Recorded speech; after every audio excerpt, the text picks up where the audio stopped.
In less than a week, Paris has been the scene of two new incidents that overtly ran counter diplomatic norms. The first involved a direct attack on an official document issued by Algerian consulates for their citizens.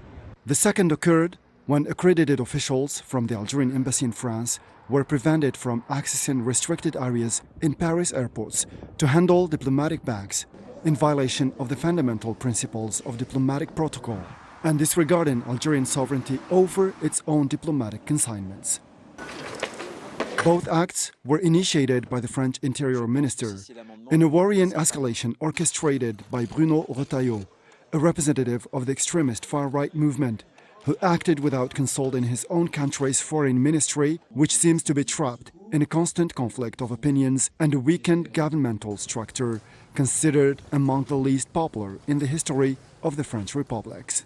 All of this took place under the silence of President Emmanuel Macron, who also suffered unprecedented low popularity ratings. The French Ministry for Europe and Foreign Affairs, in charge of consular affairs and bilateral relations, has been absent during this crisis, leaving the door open to Retailleau. His actions, clearly deliberate, no longer surprise those who follow his career as leader of the Republican Party, which competes with Marine Le Pen and Jordan Bardella in the race to capture the far-right vote. In this context, he has resorted to attacking Algeria as a pillar of his early campaign for the 2027 presidential elections. His controversial decisions include attempting to expel Algerian citizens outside of legal frameworks, annulling visa exemptions for holders of Algerian diplomatic passports, and appointing staff to the French embassy in Algiers without respecting the diplomatic procedures in force between the two countries. All of these actions reflect a unilateral seizure of political control over Franco-Algerian relations by Retailleau, usurping functions that legally belong to other state institutions.